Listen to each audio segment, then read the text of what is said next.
আজকে আমি যে বিষয়টা নিয়ে আলোচনা করবো সেটা হচ্ছে back of the shoulder joint pain, অর্থাৎ কাঁধের পেছন দিকে যে ব্যথা, তো শোল্ডার জয়েন্ট এবং স্ক্যাপুলার কাছে যে ব্যথা হয়। নমস্কার, আমি senior physiotherapist doctor Aditya Kumar Pal. আজকে আমি যে বিষয়টা নিয়ে আলোচনা করবো সেটা হচ্ছে back of the shoulder joint pain, অর্থাৎ কাঁধের পেছন দিকে যে ব্যথা, তো শোল্ডার জয়েন্ট এবং স্ক্যাপুলার কাছে যে ব্যথা হয়। প্রথমে আমি একটু রিজনটা বলবো, এর কারণ কি, টিওলজি, এবং তার সাথে আমরা কিভাবে এটাকে এড়িয়ে যেতে পারবো। আর তারপরে আমি দুটো সিম্পল এক্সারসাইজ ডেমনস্ট্রেশন করে দেখাবো যে সহজে কিভাবে বাড়িতে আপনারা এই দুটি ব্যায়াম করে বহু ক্ষেত্রে এই সমস্যা থেকে সরে আসতে পারে।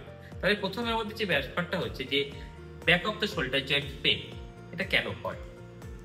অ্যানাটমিক্যাল কম্পোনেন্ট কি? আমাদের শোল্ডার জয়েন্টের পেছন দিকে 3-4টে মেজর মাসেল আছে, যার মধ্যে একটা হচ্ছে টেরেস মাইনার, একটা হচ্ছে ইনফ্রাস্পাইনাটাস, তাছাড়া হচ্ছে রম্বয়েডিয়াস, এবং এক্স্যাক্টলি তার নিচে আছে ট্রাপিজিয়াসের মিডল লোয়ার ফাইবার, এবং ফ্রন্টে হচ্ছে সেরেটাস অ্যান্টেরিয়র।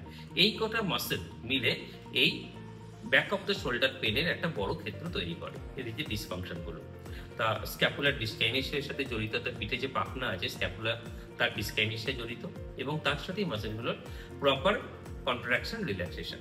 তা কারণ, প্রথম কথা হচ্ছে মাসকুলার ওভার ইউজ। যেহেতু পার্টিকুলার শোল্ডারে একটা মাসেলকে অতিরিক্ত ইউজ করছি, পুয়ার পশ্চার, সামনে চোখে কাজ করা, অথবা পিঠে ভারী ব্যাকপ্যাক নিয়ে দিনের পর দিন কাজ করে হাঁটাচলা করা, উল্টো দিকে কোনো এক্সারসাইজ না করা, বহু ক্ষেত্রে সার্ভাইকাল রেটিকুলোপ্যাথি থেকে হয়। ঘাড়ে যদি কম্প্রেশনে সার্ভাইকাল 3, 4 এবং 4, 5 ইন্টারভার্টিব্রাল ডিস্কের কম্প্রেস হয়, সেক্ষেত্রে কিন্তু রেফার্ড পেন এখানে চলে আসতে পারে।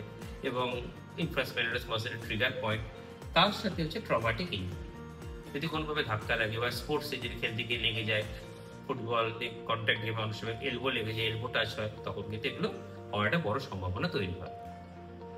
প্যাথোফিজিয়ান বার্সাইটিস, এর বাইরেও কিন্তু কিছু আছে। বার্সা থাকে শোল্ডার, যেটা ফ্লুইড ফিল্ড স্যাক, জয়েন্টের মধ্যে কিন্তু বার্সা থাকলে বার্সা থেকে কিন্তু ভোগ খেতে হয়। এবং বার্সা যখন ইনফ্লেমড হয়ে যায় কোনোভাবে, ধরুন coraco acromial arch, coracoid process সামনে আছে, এবং যে অ্যাক্রোমিয়াল আর্চ সেই জায়গাটাতে যখন কম্প্রেশন হয়ে যায়, তখন কিন্তু বার্সাইটিস থেকেও হয়। সম্ভাবনা এগুলোর ক্ষেত্রে কম, কিন্তু মাথায় রাখতে হয় যে হওয়ার একটা বড় ক্ষেত্র এগুলো। মাস্কুলার ইমব্যালেন্সের মধ্যে আমি যেটা আগে বলেছিলাম, এই rotator cuff injury. Rotator cafe আমাদের কি হয়, 4টে মাসল থেকে শোল্ডার জয়েন্টে, যেগুলো আমাদের শোল্ডার জয়েন্টকে subscapularis, supraspinatus, infraspinatus, teres group, এই কটা যে কটা মাসেল আছে, এই যে শোল্ডার জয়েন্টের মাসেল এবং তার সাথে স্ক্যাপুলার ডিসকাইনেসিয়া, এই মাস্কুলার কজ কিন্তু এই ব্যাক অফ দ্য শোল্ডার এবং পোস্টেরিয়র শোল্ডার পেনের ক্ষেত্রে একটা বড় কারণ।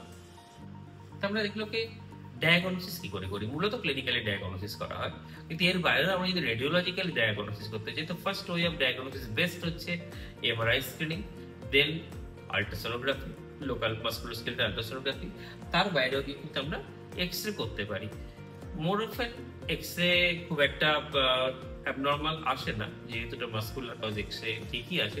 তবুও কিঞ্চিত ক্ষেত্রে হয়তো থোরাসিক স্পাইনে কাইফোটিক পশ্চার দেখা যায়, এবং স্ক্যাপুলার অ্যালাইনমেন্ট কিছুটা হলেও রিলেটিভলি মিসঅ্যালাইন হয়েও থাকে, আউটসাইডে রোটেট থাকে। তাহলে ফিজিওথেরাপি ম্যানেজমেন্ট কি? মোড অফ ফিজিওথেরাপি হচ্ছে কিন্তু প্রথমে পেন ম্যানেজমেন্ট, আগে ব্যথাটা কমাতে হবে।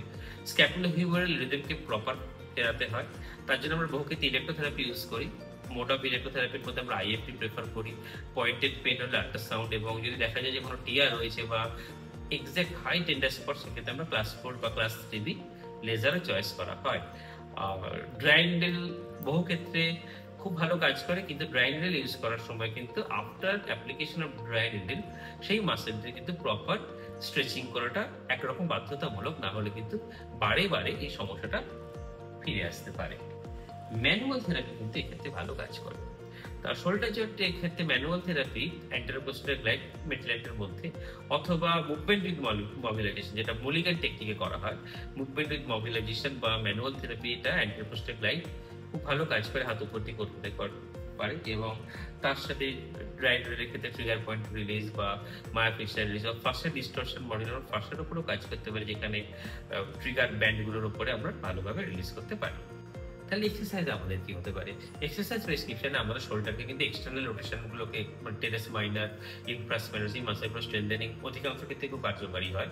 এর বাইরে গিয়ে scapular stabilisation, serratus anterior muscle, inferior lower trapezius, middle trapezius, এবং তার সাথে ট্রাপিজিয়াস এবং রম্বয়েডিয়াস, এবং পেক্টোরালিস মাইনর, সামনের পেক্টোরালিস মাইনর, এই সবকটা কিন্তু ব্যালেন্স করা খুব প্রয়োজনীয়।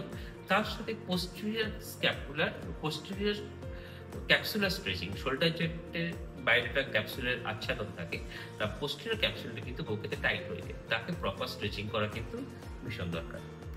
তাহলে মূলত আমি যদি ভেঙে নিই কিভাবে আমরা কাজ করতে পারি।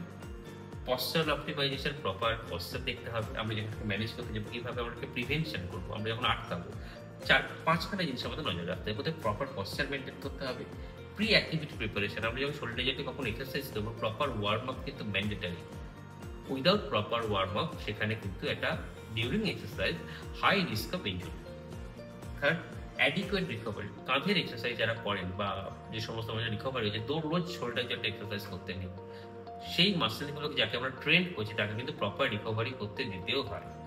তার সাথে ওয়ার্ক প্লেস সেট করা, যাতে আমরা ভালো পশ্চার রাখলাম, খুব ভালো ওয়েল মেনটেন করছি পশ্চার, সঠিক এক্সারসাইজ করছি, কিন্তু যে চেয়ারটায় বসে আছি বা আমি যে চেয়ারটায় বসে ডেস্ক জব করছি সেখানে কিন্তু কম্পিউটারের স্ক্রিনের সাথে আমার যে নেক শোল্ডার অ্যালাইনমেন্ট প্রপার নেই।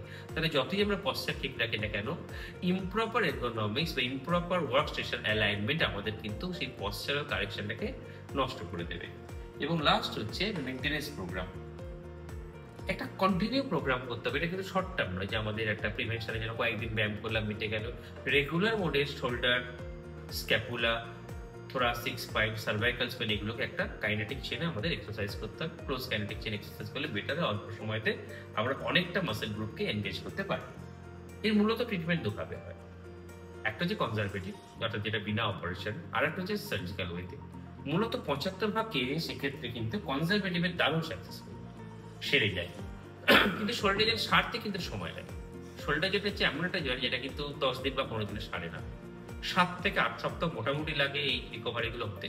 এবং তার সাথে 100% রিটার্ন টু প্রিভিয়াস লাইফ, অর্থাৎ এই ব্যথা হওয়ার আগে যে লাইফস্টাইল, সেখানে কিন্তু 85% পর্যন্ত সুন্দরভাবে পৌঁছে যাওয়া যায়। সুতরাং এইটুকুই, এই আমি এক্সারসাইজ দেখাবার আগে এইটুকুই বলছি। এরপর আমি দুটি এক্সারসাইজ দেখাচ্ছি কিভাবে আমরা এটাকে প্রতিহত করতে পারবো। ফার্স্ট ধরেন শোল্ডার, রাইট শোল্ডার জন্য পোস্টেরিয়র ক্যাপসুলকে স্ট্রেচ করব। ফার্স্ট 90 ডিগ্রি অ্যাঙ্গেলে রাখবো, দেন আমি সোজা সোজি মুভ করব সামনে, যে আস্তে আস্তে ভিতর দিকে নামাবো ওয়াল সাপোর্টে। এতে আমি আমার ইনফ্রাস্পাইনাটাস গ্রুপকে স্ট্রেচ করতে পারবো, শোল্ডার এক্সটার্নাল রোটেটর গুলো। এটা হচ্ছে ফার্স্ট এক্সারসাইজ। এরপরে হাত সোজা রেখে হাতকে বাইরের দিকে ঘুরিয়ে দেবো, হাতের তালুকে সাথের দিকে রেখে ভেতর দিকে টানবো, দেন আমি আস্তে আস্তে স্ট্রেচ করবো। এক্ষেত্রে ব্যাক অফ দ্য শোল্ডার এবং এখানে রম্বয়েডাস মাসেল গ্রুপ দ্রুত স্ট্রেচ হবে। 10 সেকেন্ড থেকে 20 সেকেন্ড হোল্ড করা হবে, 10টা করা হবে। এই দুটো এক্সারসাইজ করলে কিন্তু এই মূলত সমস্যা থেকে আমরা মুক্তি পাবো। ধন্যবাদ।